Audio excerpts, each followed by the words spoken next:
The Long Journey Home combines an open world full of galaxies, planets, and anomalies with quests and mechanics of a rogue-like RPG. One destination, endless adventures. Where will this journey take you? If you love space travel, if you love those types of games, make sure you click the link in the description and get a discount on The Long Journey Home. This offer is only for a week or so make sure you pick it up as soon as you can.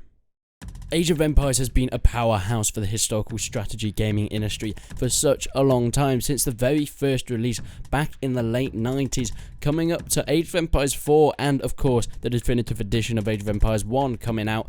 There's a lot of things that are to be said about this franchise, but one of them is said that it's created such a big hit to strategy in general. So many games have gone off the back of it, some more successful than others. There's been so many spin-off things such as Age of Mythology, and there's been so many different types of strategy because of this one granddaddy of them all. But today I bring you a new one. Now this is one that's been in development for quite a while, and I have done a video on it about a year or so ago, but it's changed so much and there's so much that's actually come to it as the developers are still working on it. So I thought I'd bring you another video explaining it, showing you a bit of gameplay so you guys can really go and check this out yourself, because I know a lot of people love this game, and this is Zero AD. This is a free-to-play Age of Empires. Now, work on Zero AD began back in 2001. At first, it was a mod concept for Age of Empires 2, Age of Kings, which personally is the best Age of Empires game, don't at me. In 2003, the development then moved to a standalone game with its own engine, and this is where Zero AD came about.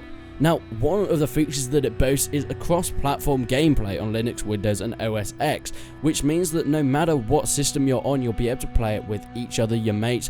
Doesn't matter if they've got a Mac or if you've got Windows, or if they're playing it on Linux, you can all play it with each other. But what is Zero AD? Well, of course, the time zone of Zero AD never actually existed, but the game itself is set in a trying to be historically accurate real-time strategy game. A free-to-play open source game though, and that is the important point. It's developed by Wildfire Games, a group of volunteer game developers, and as a leader of an ancient civilization, you must gather the resources you need to raise a military force and dominate your enemies. Now, they want to really put a strong emphasis on historical accuracy, and when you have historical developers, a lot of the time it's the passion of the developer to get it as historical accurate as possible and as make it loyal to the time period as possible. Now, of course, there's things like gameplay that can get in the way, but while trying to keep it fun, historical accuracy is the top of their list. They plan all their units and all their buildings based on reconstructions of how the units and buildings might have actually looked in the ancient world. They even name them in the original languages such as Greek and Latin. But as I said, the game has to be fun to play first and foremost, so there has to be some compromises, so sometimes playability has to be put over historical accuracy. But these things are extremely important to the developers, and I know a lot of the people that watch my videos, sometimes too much, love historical accuracy. Furthermore, Zero AD, you can just download it at the click of a button, straight from their website. The reason I want to make a video on this, not because I've been asked to, not because I've had any contact with the developers, I don't know these guys, but it's just amazing to me that we've got a game like this that is so in tune with Age of Empires and not ripping it off, but more of a homage, a loyal approach to it that brings newer players into this sort of time period and this gaming genre that they don't charge you for. They're doing it out of the passion and the love, and that's why I think this game deserves promotion if you guys haven't seen it, and especially all the incredible features that I'll be getting onto later that really sell this game, or should I say make it accessible, because there's no selling involved. There's no microtransactions, there's no freemium model, so to speak, no advertising in-game, no catch. It's just an old-fashioned free-to-play game that you can download and play whenever. But also, it's open source, which means that you could redistribute and modify the game as long as you abide by the GPL rules and all that sort of stuff. You can even use parts of the art and sound in your own games and projects as long as you abide by these certain rules as well, which is incredible. Open source is one of those things that can be done extremely well. Things like OBS, which is an example of a really high quality video screen recorder used in open source. This is what I record all my gameplay and everything I do on, because it's free and it's probably the best quality you can get at the moment and so customizable and editable. Now, of course, things like GeForce Experience using Shadowplay is there, and I have used that in the past, but for me, OBS is one of those things that is just so versatile, and it's the same with this type of game. Being open source makes it so versatile. They've added things in like mod downloaders. I'll get into all the mods later on because I think there's going to be some mods that you guys are going to be pretty interested in, but it's always being updated. They're not just putting this game out and leaving it free, they're spending their time and money on this free game for you guys, which is why I think this deserves as much praise as it possibly can. Things like in the new updates, cavalry and Spartan building models are being added, combined victory conditions, attack range visualizations, diplomacy, colors, destruction, damage, unit information, dialogue, AI behaviors, all those cool things, new maps constantly being added. What are some differences to games like, of course it's comparable to Age of Empires, of course it's comparable to Age of Mythology. There's some differences, like there's a way to have new skills and things. An example as a new upgrade you can do is there's a button that you can unlock called Espionage, where you're able to bribe an enemy unit with money, and then you're able to see what that unit can see on the battlefield until they obviously die or something. That gives you more information throughout your game. Basic troops from the town centre can also be used as workers. These are called citizen soldiers.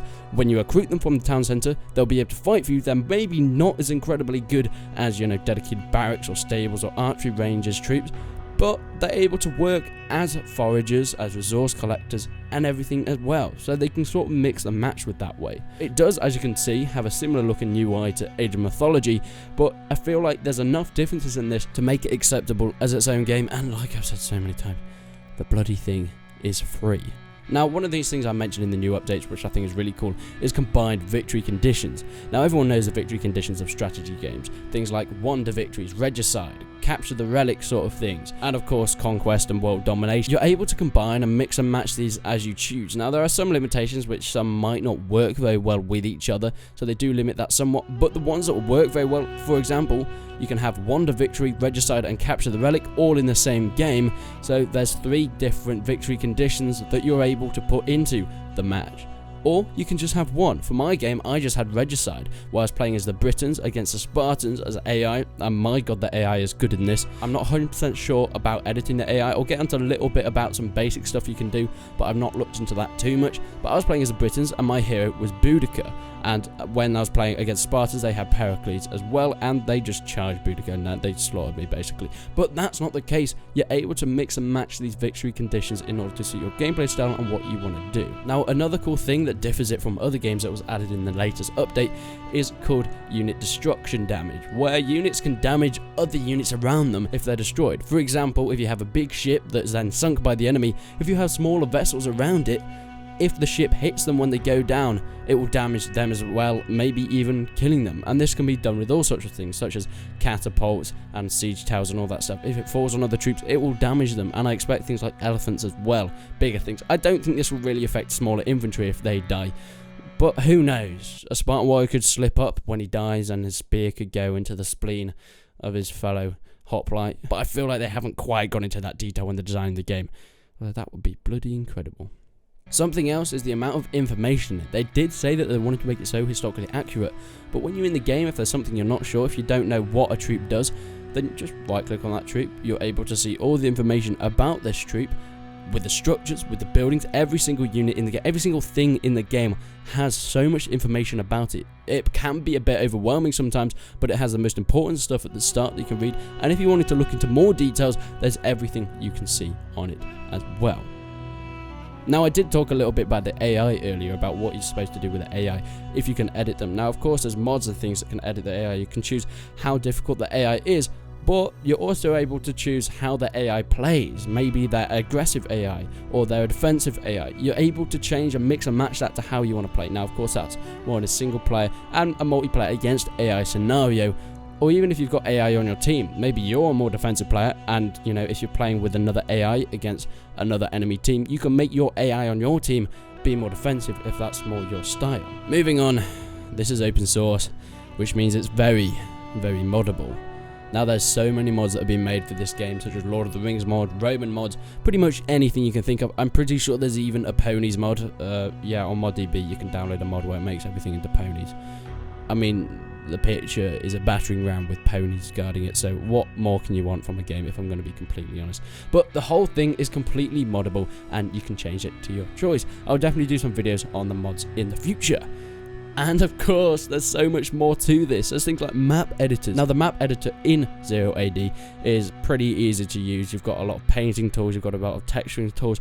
You can make your own missions. You can also use the cinematic stuff, so you can put paths on different things. If you want to make scenarios, you can choose a unit and you can make their paths so they walk to different places, make them patrol places, do different things. You're able to make just a map or a scenario or entire new scenes. There's so much you can do with this map editor. And it's all so easily accessible and easy to put into your game.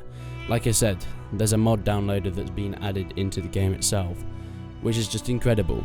Now, Zero AD has been around for quite some time, and I feel like it's one of those games that will always be there for people. Like, it won't die, and I feel like if you haven't played it already, it's definitely something you should download. Now, like I said at the beginning, this is not a sponsored video or anything. I know I have to say that because I know people don't understand why I promote games, and it's this weird thing called a love for historical games. That's why I started this channel. This is why I make videos on historical games on this channel.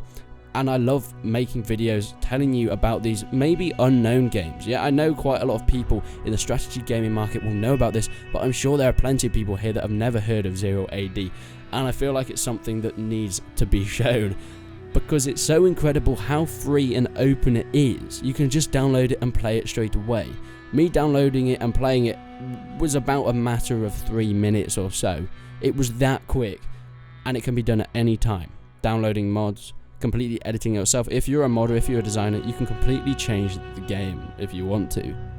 It's got multiplayer, it's got a campaign coming soon, it's got mods, it's got a map editor, it's got single player, it's got matches against just AI if that's what you want to do, it's got combined victory conditions, customizing and changing your games as you go. It is incredible. This is Zero AD, and I really hope you enjoyed this video. Thank you so much for watching. And please subscribe to the channel if you haven't already. Now, I would love to see your comments down below if you want me to do more videos on this. What are your favourite strategy games? Now, do you think this is more of a rip-off of Age of Empires, or do you think this has a right to be its own game? There'll be a link in the description anyway if you want to go and download it. But thank you so much for watching, and until then, I will see you in the next one.